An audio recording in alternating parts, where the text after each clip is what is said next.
O IBGE prepara um novo concurso com 9.580 vagas para temporários em cargos de nível médio. Nós viemos até a sede do IBGE no Rio de Janeiro entrevistar o coordenador de recursos humanos do Instituto, o Bruno Malheiros. Então vamos conferir agora a entrevista. Bruno, primeiro, muito obrigada pela sua disponibilidade em conversar conosco mais uma vez. Muito obrigado, é sempre um prazer falar com vocês. E o IBGE prepara um novo concurso para temporários com 9.580 vagas. Por que a realização desse processo no momento? Essas vagas, elas são para os profissionais temporários do IBGE. São para duas funções, a função de APM, Agente de Pesquisa e Mapeamento, e o SCQ, que é o Supervisor de Controle de Qualidade. Essas funções, elas compõem a nossa rede. O que é a rede do IBGE? É a estrutura organizacional responsável pela coleta das informações para as nossas pesquisas. Então eles vão visitar domicílios, vão visitar empresas, estabelecimentos, e a gente está fazendo esse processo seletivo agora porque o anterior venceu. E a gente precisa ter processos vigentes para ir repondo essa força de trabalho conforme os contratos vão acabando. E o presidente do IBGE chegou a declarar que esse é o maior processo seletivo temporário da história. Mas a gente já teve alguns processos, até para o próprio censo, que ofertou mais de 200 mil vagas. Por que dá esse título de maior agora? Os processos seletivos para o censo, eles são tratados em separado porque, de fato, são processos sim. muito distintos. Por exemplo, no último do censo de 2022, a gente contratou mais de 183 mil pessoas. Então é uma coisa muito fora da realidade. Quando ele fala que é o maior processo seletivo, ele está se referindo aos processos para contratação de profissionais temporários para a nossa rotina, para o dia a dia. E, de fato, o maior que a gente tinha tido até então era o último, com mais ou menos 7.500 vagas, e esse com mais de 9.500 é o que tem mais vagas para as pesquisas regulares do IBGE. O censo, então, está... O censo está fora. Não entra nessa. Como o senhor já até falou, as vagas serão para agente de pesquisa e mapeamento e supervisor de coleta e qualidade. Os dois têm como requisito o nível médio. O que o candidato deve levar em consideração para escolher um cargo e quais são as diferenças entre eles? Os dois cargos trabalham no campo. Significa que eles estão na rua, eles vão visitar os domicílios, visitar as empresas, eles vão falar com o nosso informante. Qual é a grande diferença? O APM, ele é aquele profissional responsável especificamente por fazer a coleta. O supervisor, ele treina o APM, ele acompanha, supervisiona, ele checa se o questionário foi preenchido corretamente, fornece apoio. Então, qual é a grande diferença? O supervisor, ele tem um papel de gestão da equipe, enquanto o APM tem um trabalho técnico de coleta. Lembrando que, como os dois exigem ensino médio, a mesma pessoa pode fazer o processo seletivo para as duas funções sem problemas. No conteúdo programático vai ter uma diferença, então, entre eles? A única diferença, a diferença mais relevante, é que no conteúdo do supervisor a gente cobra algumas questões ligadas à gestão, à administração, enquanto no do APM a gente está mais focado nos conhecimentos relativos ao ensino médio mesmo, português, matemática, geografia, informática e por aí vai. O candidato que já quer começar a se preparar pode se basear no último edital?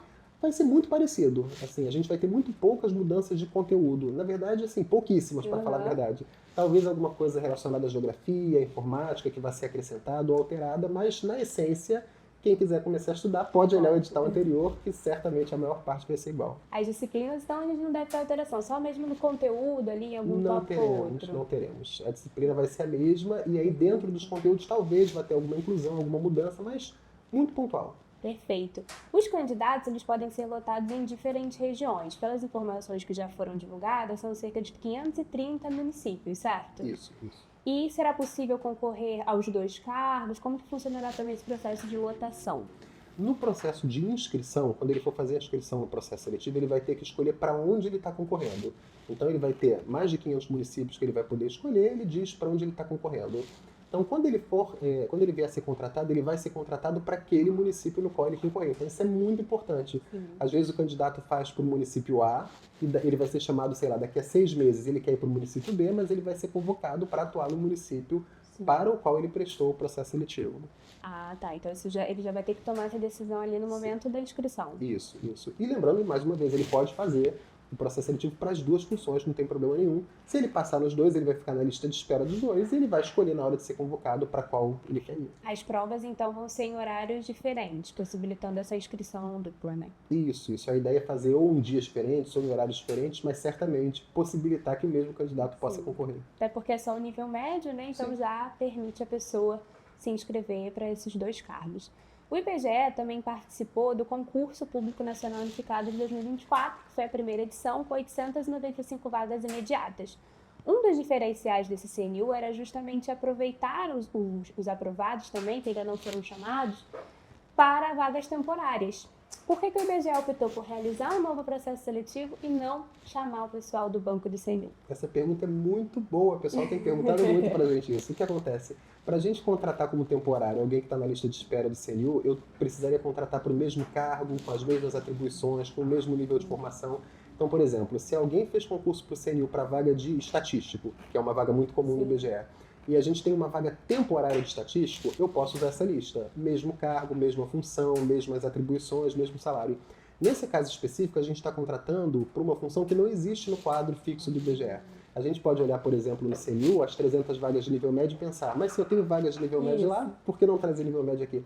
Porque são atribuições diferentes. O cargo efetivo tem uma lista de atribuições e os cargos temporários têm outra. Então, acabam sendo incompatíveis. Sim, então é até legal a gente explicar isso, né? Eu acredito que muita gente fica, teve nível médio, você não pode chamar. O pessoal fica na expectativa de ser convocado. Em relação ao processo seletivo, uma das dúvidas também diz respeito a quem pode participar da seleção. Quem foi contratado temporariamente nos últimos 2 anos pode participar ou ainda tem essa restrição? Ainda tem essa restrição. Essa contratação temporária é uma contratação administrativa regida pela Lei 8.745, de 1993. E essa lei tem um artigo específico que diz que quem foi contratado tem que ficar 2 anos fora. O que a gente tem observado, de forma geral, é que muita gente faz o processo seletivo e depois consegue, pela via judicial, ser contratado. Mas administrativamente, a gente ainda está preso a essa norma legal. Entendi. Então você vai estar lá também escrito nos editais, tudo certinho. Em relação à contratação dos agentes e supervisores, qual será a duração desses contratos? A renovação será mensal ou anual? Como que vai funcionar? Então, quando ele é contratado, ele passa por um processo de avaliação e essa avaliação que vai avaliar, por exemplo, assiduidade, produtividade, qualidade do trabalho, é o instrumento que a gente utiliza para decidir renovar ou não o contrato. As renovações são trimestrais, né? Nos primeiros 3 meses ela é mensal, para a gente conhecer esse trabalhador, e depois ela é trimestral. E ele pode ficar com a gente por até 3 anos, que é o prazo permitido pela lei que eu acabei de comentar. A grande maioria dos trabalhadores que entram ficam os 3 anos. Ou ele sai antes por vontade própria, ou ele fica os 3 anos até o contrato terminar. Então isso é importante também, porque as pessoas às vezes ficam nessa tensão de poxa, eu vou ter o contrato renovado a cada 3 meses, será que daqui a 3 meses eu tenho emprego? De forma geral, assim, a grande maioria dos contratos vai até a conclusão dos 3 anos, a não ser que a pessoa opte por sair. É só em casos, então, excepcionais, assim. Aqueles casos que a pessoa não está trabalhando, que ela não comparece ao trabalho, já aconteceu da gente não encontrar a pessoa, né? Contrata e depois ela não aparece. Então, nesses casos, não tem muito o que fazer. Mas aquele trabalhador que entra, que faz as suas atividades direitinho, normalmente ele vai até o final do contrato. Perfeito. Em relação ao processo ainda, né, seletivo, haverá uma prova objetiva, assim como no último? Como que os candidatos devem se preparar também para essa avaliação? Nos 2 casos a gente vai ter prova objetiva, naquele mesmo modelo que a gente costuma utilizar, 5 opções de questão, uma opção correta, e basicamente ele pode se preparar utilizando o modelo da prova anterior, que vai ser muito parecido. É claro que as questões vão ser adaptadas, a banca vai fazer as questões, mas a estrutura da prova é muito parecida. A banca é a Fundação Getúlio Vargas, né? A banca é a Fundação Getúlio Vargas, isso. Certinho. No momento, o IBGE e a FGV estão fechando o cronograma, esses editais vão sair em novembro? A gente está trabalhando nisso agora, no cronograma.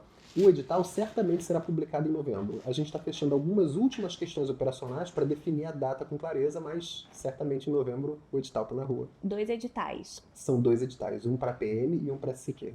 E as provas? Tem alguma previsão? As provas vão acontecer ali entre a última semana de janeiro e a primeira semana de fevereiro. A gente não tem a data exata ainda porque a FGV está trabalhando na identificação dos locais de sala, contratação de equipe, mas certamente será ali entre a última semana de janeiro e a primeira de fevereiro. E aí, tendo a prova até fevereiro, o resultado final deve sair quando? No mês de abril. Se vai ser no começo ou no final, a gente está fechando o cronograma, mas até o final de abril o resultado vai ser publicado.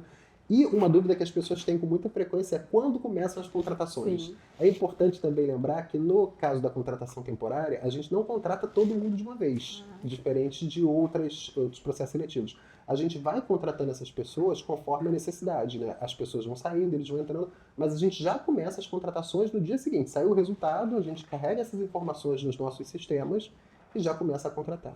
Então vão ser chamadas escalonadas mesmo. Eles são chamados de forma escalonada, isso aí. E aí cada região que vai chamando ou é centralizado por aqui? Isso fica descentralizado para os estados. Então, por exemplo, lá no Rio Grande do Sul, o pessoal vai identificar onde tem necessidade e começa a contratar. Mas também é importante falar que no ano que vem, por que a gente aumentou o número de temporários em relação ao último Sim. processo seletivo? Porque a gente tem novas pesquisas entrando. Então, ano que vem vai ter muita gente contratada logo no começo. Primeiro, para repor essas vagas que estão ficando ociosas nesse período que a gente está sem poder contratar. E segundo, porque a gente tem pesquisas grandes que vão entrar, que vão para campo, ali no primeiro semestre do ano que vem. Então, já no primeiro semestre, com certeza, grande parte. Com certeza. Além dessas 9.500 vagas, né, vai ser formado um cadastro reserva também? Normalmente a gente já utiliza essa contratação como cadastro reserva. Então as pessoas que, por exemplo, para um determinado município tinha 10 vagas. Se a gente preencher as 10 e rodar essa listagem, às vezes uma pessoa arranjou uma outra atividade, saiu, enfim, a gente vai chamar o 11º, o 12º, então acaba funcionando como um cadastro de reserva nas contratações temporárias, o que é diferente do concurso, né? Porque no concurso a gente não pode fazer isso, mas nos processos seletivos sim. E o prazo de validade vai ser de 1 ano, 2 anos? A gente trabalha com 1 ano, provavelmente prorrogado por mais 1 ano. E aí, durante todo esse período, é possível fazer essa chamada? Isso. Perfeito. Quando a pessoa é chamada, né, os documentos e os requisitos, eles são confirmados só nesse momento da posse ou... Acho que não sei nem se o termo é posse, né? Contratação. Então, quando ele é convocado, a gente já avisa, no edital já tem as informações relativas à documentação que ele tem que apresentar. Mas quando ele é convocado, ele tem um tempo para trazer essa documentação, que é o básico de quem é concurseiro já sabe, né? RG, CPF, comprovante de residência, título de eleitor, certificado de reservista para homens, atestado de saúde, enfim. São aqueles documentos clássicos que quem está concorrendo, está se preparando, já pode ir deixando separado. O IBGE tem a tradição de receber muitas pessoas por meio desses processos seletivos que têm primeiro emprego aqui, porque é só o nível médio, né? Então isso é costume mesmo de... A faixa etária do pessoal que entra nessas vagas é sempre muito baixa. A média do último era de 23 anos, 23 a 24 anos. Então é muito comum ter gente com primeiro emprego. A gente pede, por exemplo, PIS ou PASEP, a pessoa precisa ir no Banco do Brasil, na Caixa Econômica, gerar o seu documento porque ela nunca trabalhou. Então isso é muito comum de acontecer e pra gente é muito bacana, né? Exatamente, fica marcado, né? A gente ouve muito, Sim. Minha primeira experiência foi no IBGE. Recenseador, tem um monte de gente que começou a carreira como recenseador. Tem gente até famoso, né? Sim. Pedro Bial, Ana Maria Braga. Muito legal. E quantas pessoas o IBGE espera receber para essa seleção em número de inscritos? Olha, a gente está trabalhando, a gente tem uma previsão de ter umas 80 mil pessoas inscritas. Esperamos que seja bem mais do que isso, mas na expectativa a gente trabalha com mais de 80 mil. Perfeito. E os salários e benefícios previstos, né, para quem for entrar, quais são os valores? Para o APM, a gente está ali com um salário de 2.676 e para o supervisor 3.200 e alguma coisa. Mas é importante lembrar que além do salário ele tem o auxílio alimentação de R$1.000, que faz uma diferença bem grande na renda desses profissionais, e outros benefícios como auxílio transporte, enfim, tem outros benefícios além do salário. Esse valor do auxílio alimentação, ele é o mesmo do servidor efetivo do IBGE. Exatamente, isso. O governo já até fez uma nova proposta de auxílio alimentação, isso. Os contratados temporariamente também vão ter esse reajuste? Também vão ter. Se sair de fato, né, ainda não se chegou a um acordo, mas se esse acordo for fechado e houver alteração do valor do auxílio alimentação do servidor efetivo, também vai ser aplicado aos temporários. Legal, bem interessante, né, para quem já está entrando. Provavelmente, se for aceito, já vai entrar com esse valor, né? E com a conclusão de todas as etapas, nas primeiras convocações, a gente já chegou a falar. Voltando agora um pouquinho também para o concurso de efetivo, o IBGE há muitos anos não realizava novos concursos, acabou entrando nessa primeira edição do CNU, e agora, né, o novo processo seletivo é autorizado com quase 10 mil vagas. Como que o Instituto avalia essa sequência de novos editais nos últimos anos? Olha, para a gente é muito positivo. A gente passou, e não só o IBGE, né, muitos órgãos públicos têm uma carência enorme de pessoal. Para você ter uma ideia, quando eu entrei no IBGE, nós éramos mais de 8 mil trabalhadores. Eu entrei em 2010. Hoje nós somos, com os novos que entraram, 4 mil. Então veja, 15 anos depois nós somos metade do quadro que nós tínhamos no passado. E os temporários acontece a mesma coisa. A gente precisa renovar essa força de trabalho temporária, porque, como eu disse, eles estão na rua, eles estão fazendo coleta. O IBGE funciona por causa deles. Se a gente não tiver essas pessoas, não tem pesquisa. Então, para a gente é muito positivo, tanto a reposição dos servidores efetivos, quanto a possibilidade de aumentar a nossa força de trabalho temporária, que possibilita ao IBGE produzir mais pesquisas, produzir mais indicadores, aumentar a quantidade de dados que são coletados e, portanto, o resultado das suas pesquisas. Você acabou até de falar, né, que a força de trabalho diminuiu quase pela metade, Sim, né? sim. E qual é a perspectiva para os próximos anos? O IBGE tem essa vontade de realizar concursos mais regulares? Como que vai? A gente pede, né? O nosso último concurso tinha sido em 2016, antes do CNU. De lá para cá nós pedimos várias vezes autorização para concurso, só viemos conseguir agora. Mas certamente, assim que acabar a validade do CNU, porque a gente não pode pedir um concurso com outro, com edital válido, mas assim que acabar a gente vai estar solicitando novamente, porque a gente ainda tem muita vaga que precisa ser reposta. Que não vai ser nem possível por meio desse CNU, né? Que não vai ser. Quando a gente olha, 895 vagas que foram autorizadas não equivale às aposentadorias dos últimos 5 anos. A gente ficou 8 anos sem concurso, nos últimos 5 anos a gente já teve mais aposentadoria do que foi autorizado. Então, certamente, assim que acabar a vigência do edital atual, a gente vai estar solicitando um novo concurso. Então, esse ano não teve pedido, só deve ter daqui a até 4 anos, né? Esse edital, ele está vigente, o atual do CNU, se eu não me engano, até março de 2026. A gente não sabe, por parte do MGI, se eles vão prorrogar. Se eles não prorrogarem, a gente vai solicitar um novo concurso em seguida. Se eles prorrogarem, a gente vai esperar a conclusão da validade desse edital para poder fazer a solicitação. E da mesma maneira também para processos temporários. Acabou a validade, já solicito o próximo. Esse processo específico a gente já tinha solicitado no ano passado, porque a ideia era emendar um no outro. Já era para... O atual encerra agora dia 31 de outubro, e o próximo já era para começar a contratação em 1º de novembro. Acabou que teve um pequeno atraso aí nessa autorização, mas a ideia é a mesma coisa. Assim que acabar a validade desse, a gente já pede o próximo. A gente até internamente já conseguiu até apurar, né, que o IBGE começou todo o processo de escolha da banca antes mesmo da autorização. Justamente porque já estava se adiantando. A ideia era agilizar. A gente fez o pedido para o governo de autorização dessas vagas e, em paralelo, a gente já foi selecionando quem seria a organizadora para, assim que saísse o resultado, a gente conseguir começar a trabalhar, e deu certo. Por isso foi tudo muito rapidinho, né? Sim. Quem dera que todo órgão fosse assim, seria bom. E como que está o processo de convocação desses aprovados do IBGE pelo CNU? A gente sabe que já teve uma primeira leva, o governo também já autorizou, né, uma chamada de excedente. Como que está funcionando essas convocações? Para a primeira leva, todo mundo já foi, já estão trabalhando, inclusive, já estão aqui com a gente há algum tempo, fazendo um excelente trabalho. E a segunda convocação, a gente aguarda o Ministério da Gestão liberar a listagem para a gente poder convocar, porque isso fica centralizado no Ministério da Gestão, porque eles precisam rodar as listas entre os 18 órgãos que participaram do CNU, e depois de rodar entre os órgãos, a gente roda internamente. Quando for liberado, a gente também vai publicar o edital de convocação, como fez da primeira vez, para que cada candidato escolha a localidade onde ele quer atuar, dentre as localidades possíveis para cada cargo, para cada área de conhecimento. E depois que eles escolherem, a gente inicia com o processo de convocação, apresentação de documentos, posse, exercício, enfim, procedimento normal. Isso deve acontecer ainda esse ano?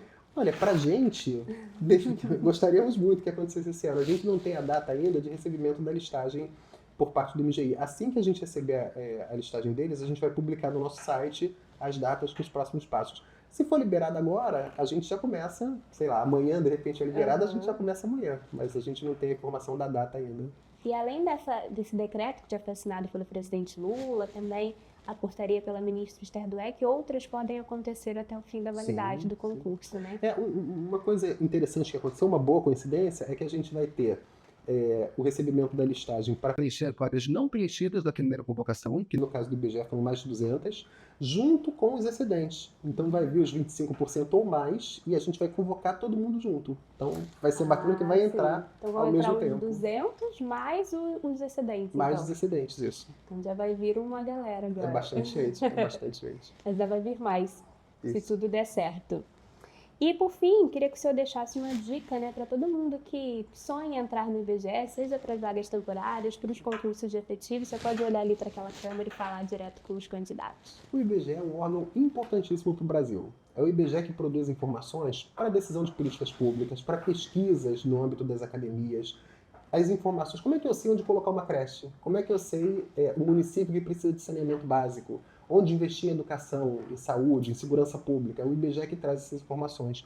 Então, se você tem interesse em atuar no IBGE, tenha certeza que você vai ser muito bem recebido, seja como servidor efetivo, por meio do CNU ou de outros concursos, seja como temporário para esses processos seletivos que estão abertos. Se você tiver interesse, dá uma olhada lá no edital, se inscreve, quem sabe amanhã a gente não está aqui trabalhando juntos. Boa sorte! Bruno, muito obrigada pela sua disponibilidade mais uma vez em conversar conosco. Esperamos que em breve, né, tenhamos outros concursos para conversarmos aqui de novo. Tomara, eu que te agradeço. Muito obrigado. Obrigada.